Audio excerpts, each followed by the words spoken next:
Today I'm going to talk a little bit about intelligent assistants in the automotive industry. Um, Obviously, this is something that has been in the news a lot recently because we've seen a number of deals being made, not least yesterday's big news that Amazon has teamed up with BMW to pre-install Alexa into BMW, and I think we've seen a number of other agreements in place this year. Alexa, just again a couple of weeks ago, Amazon and Seat announced that Alexa will also be the assistant in Seat in some of their models, and I think some of the other examples, for example. Toyota have even announced that earlier this year that they're actually going to build their own assistant, which is called Yui. So it's something I think that's really relevant in the moment. Obviously, there's a lot of talk about autonomous vehicles, but I think there's probably less people talking about the intelligent systems that will perhaps be controlling them. Or essentially, working just as info entertainment systems. So before I go into talking about the automotive industry, I'm going to give you a little bit of background to Sherpa, the company I work for, and what we do and kind of where we come from. So I think, that's the next slide. So can a machine think? So I guess we're going to be talking, and people are going to be talking a lot about artificial intelligence today. I think it's very interesting. I think we maybe wouldn't all be here if it wasn't for this man, Alan Turing. So, over 60 years ago, trying to define what artificial intelligence is. And he said that, a machine is said to be intelligent if its answers are indistinguishable of those of a human being, and this is something that I think has been certainly developed over the last few years to the stage that we're really at the stage where we have quite intelligent machines. I don't think they're indistinguishable from human beings yet, and there's a Turing test, and every year things like the Loebner Prize talks about these kind of issues. But what we're trying to achieve at Sherpa is an intelligent platform that it's not only a chatbot in the sense that will reply to you, but it also builds up a user profile. So it's a platform that learns from the user. And it learns, and it will ask you before you even have to actually ask about, what it's doing. So currently, we've been known for an app that we've had. The app's been out for a while now. We had a Spanish language version. This year, we're going to release an English language version, which is currently in beta. And our app essentially is able to make your life a little bit more easier and a little bit more exciting. It makes your life easier because it helps you out with your daily life. It helps you out. It tells you what the weather's going to be. It tells you, maybe something about your daily commute if there's traffic on that route. It's going to give you information about your sports scores. It's going to make it more exciting, but it's going to tell you things. It's going to predict things for you because it takes about 2 to 3 weeks for it to build up your user profile. And it'll say, for me, for example, it might tell me if there's a really interesting program coming on the television or an event, a technology event nearby that's happening. So the way we do this, as I said, is building up user profiles. So based on the activity that the user makes within, at the moment, the app, we're able to build up profiles and see, what kind of food this user likes, what sort of sports. I don't know if that's clear to everybody there. It's maybe a bit small, but again, as I mentioned before, you can look at your commute, and that's obviously going to be interesting for the automotive industry that we're going to talk about later on. So all that kind of information is built up, and that allows the system to essentially predict information, and you know, as I say, make your life a little bit easier. Um, just a little bit of background about the artificial intelligence engine. It's based on probabilistic models, sort of Bayesian networks. So for each, I guess, preference for the user or any kind of data that comes into it, the network is computed and a graph is generated, and then from there, that's where we build up the user's model. So each individual user has its own probabilistic model, and obviously with something like this kind of system, the more data it has and the more knowledge it has of the user, you know, the better it works. And as I said before, it tends to take a couple of weeks or so for it to start to learn about you know, what you're doing. You know, as I say, I find it sort of very useful. It will tell me, you know, things like if there's traffic on my, you know, my regular commute, and this is without me having to put any data or input into it at all. You know, I just simply open the app. I obviously have to allow geolocation, and you know, essentially what we're doing is kind of taking all the information that's out there, filtering down through the user profile, and then allowing that information through a variety of devices. It could be a smartphone, it could be a wearable, it could be, you can see there, an Alexa type device. Obviously, there's a lot of them. There's a lot of them around now. Or again, you know, it could even be a car, a smart car. This is just an example of some of the you know, devices that Sherpa can work across. So it can work across, as I said, a smart home device, a wearable, phones, cars, smart TVs, and we have here in the office some working prototypes, which I wanted to show you in a video, but I think we weren't allowed to show videos.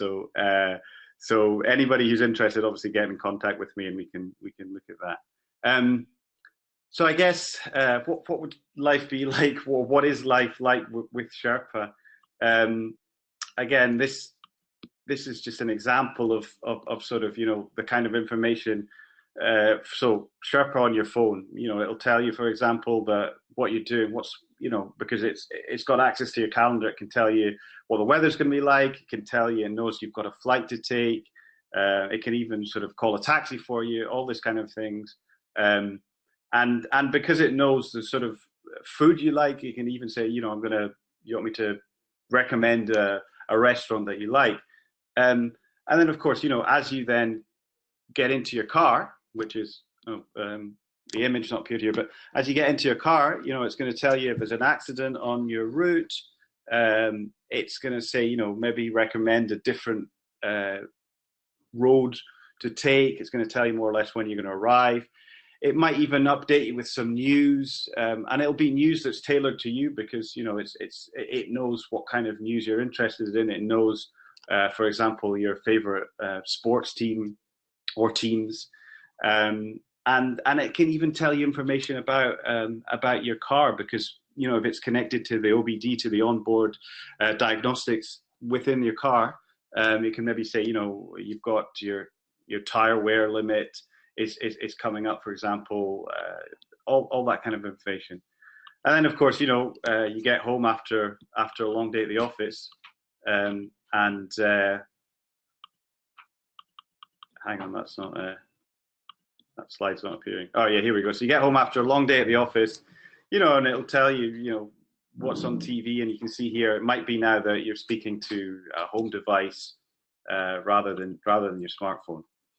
So moving quickly onto the car. So a lot of you, I guess, of a certain age will remember Knight Rider, and of course they made a remake recently. I guess back in sort of 1982 it was when KITT first hit our screens. The most sophisticated onboard entertainment in your car was probably a radio cassette, and so we've come a long way since then. according to Gartner, which is the research firm, there's going to be about 250 million connected cars on our roads by 2020. And again, I'm not talking about autonomous vehicles. I'm talking about connected cars. And I'm talking about the ability to put intelligent assistants into these cars.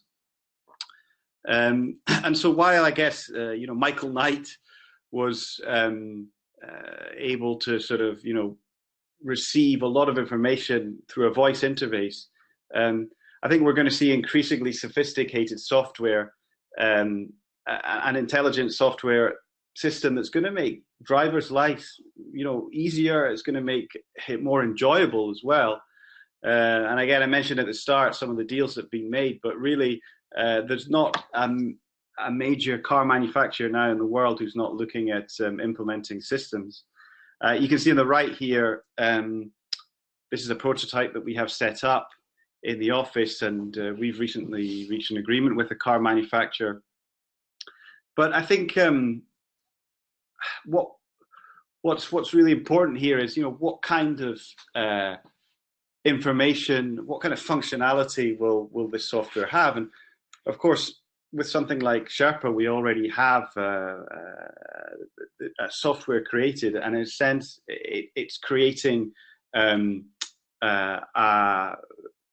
intelligent system through an API. So here's some examples of how that could be integrated into your car. And I think here you can see by using an API, all that information that's available about the user can then be presented to them. So we see that some car manufacturers already have smartphone apps that maybe have touch functionality. But I think it's clear that the voice is going to be the major player here. I mean, what other better space than in a car to adopt voice technology? And I think voice technology is obviously highly advanced, particularly in the English language. I think where we perhaps have an advantage over some of the other technologies is that we also have a Spanish language version, which is available in 7 different Spanish dialects as well. And really, as far as kind of tasks that what these intelligent systems can perform, I think it's only in our imaginations. I think once an intelligent assistant has a deep understanding of your car and your driving related activity, which I think is really important as well, it's going to mitigate distraction, and it's going to enhance that whole experience of driving. And an in-car intelligent assistant should be able to answer questions about your vehicle, but it's also going to be able to answer questions about your environment surrounding the vehicle and provide information, provide recommendations. It could, as I said before, talk about tire wear. It would allow the ability to start your car from a distance, turn on the heating, so on those cold mornings there's no more scraping the ice off your car. And of course, things like locking doors, opening your garage doors, all that kind of automation, of course, could be done through this kind of system. And I think as well as providing directions, providing traffic updates, which is something that's already now, we're kind of almost taking that for granted. I think the in-car assistant will be able to tell you about places of interest nearby, book you a table at a restaurant, tell you about parking, tell you about where the best place to park, and even dial up, for example, your next meeting attendees and tell them that perhaps you're running late, for example. So and this is not to mention, being able to play music, which of course is a major factor, and which is, I think, as far as kind of home assistance is a sort of major use of home assistance at the moment is playing music. But obviously, what we're interested in is being able to do that in your car, and I think the vehicle is going to become this real kind of entertainment space, particularly as we move towards autonomous cars. And I think I guess the end game for this is, we all sort of sit up with our feet up in the car, and let the car sort of do the driving for us, and then while we sort of access this kind of info entertainment system. And I think that's really all I wanted to kind of talk about today. I know it's a sort of brief overview of where we are at the moment. I think there's still a lot of work to do, and as we all know, the automotive industry, I guess, moves potentially slower than some other industries. But having said that, I think we're really seeing an explosion in intelligent assistants this year, and looking forward to the future, and to sort of safer and more enjoyable environment in the car. And I guess if you've got any questions, obviously happy to answer them here. I'm not sure if there's any questions